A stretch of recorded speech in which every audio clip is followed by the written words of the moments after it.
ാണ് ഉറങ്ങാനും തിന്നാനും സമയമില്ല, അന്നേരമാണോ പഠിക്കാൻ പറയുന്നത്? അല്ലല്ലല്ല, അതൊക്കെ കണ്ടെത്തണം സവാദ്, കണ്ടെത്തണം. സ്വന്തം ലൈഫ് എന്ന് പറഞ്ഞത് നമ്മളിങ്ങനെ ഒരു ശില ഉണ്ടാക്കണ പോലെയാണ്. ഒരു കല്ലെടുത്ത് കൊത്തി കൊത്തി കൊത്തി കൊത്തി കുറേശ്ശെ കുറേശ്ശെ ആയിട്ട് ഒരു ശില ഉണ്ടാക്കണ പോലെയാണ്.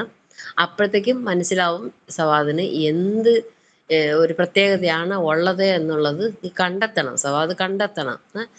അപ്പോൾ അതിനും ഒരു ചാൻസ് വരും. ഇപ്പോൾ പെയിന്റിങ് ആവണമെന്നില്ല, നല്ല പെയിന്റിങ് വരയ്ക്കുന്ന കുട്ടിയാണെങ്കിൽ ദിവസം ഒരു ഒരു ഒരു ഒരു 50 രൂപയ്ക്ക് പേപ്പർ വാങ്ങിച്ച് കുറച്ച് കളറും വാങ്ങിച്ചൊന്ന് വരയ്ക്കാൻ നോക്ക്. വരച്ച് വരച്ച് ഇങ്ങനെ ഫയൽ ചെയ്തുകൊണ്ട് പോവാം. അപ്പോൾ എന്നെങ്കിലും ഒരു ദിവസം അതിനൊരു ചാൻസ് വരുമ്പോൾ അയച്ചു കൊടുക്കുക. റിയാലിറ്റി ഷോ പോലത്തെ കാര്യങ്ങൾ വരും, ആ സമയത്ത് അയച്ചു കൊടുക്കുക. അയച്ചു കൊടുക്കുമ്പോൾ ചിലപ്പോൾ അതിൻ്റെ സാധ്യത ഉണ്ട്, കാർട്ടൂണിസ്റ്റായിട്ടോ അല്ലേ. അങ്ങനെ ഇപ്പോൾ വരയ്ക്കാൻ താല്പര്യം ഉണ്ടെങ്കിൽ അങ്ങനെ. മണലോബിയം എന്ന് പറഞ്ഞിട്ട് ഒരു ആർട്ട് ഉണ്ടായിരുന്നു. ഈ മണ്ണിൽ അവർ അതേപോലെ ചിത്രങ്ങളൊക്കെ വരയ്ക്കുന്നത്. എന്തൊക്കെയോ ഉണ്ട് മേഖലകൾ. അതിൽ ഏതെങ്കിലും ഒരെണ്ണം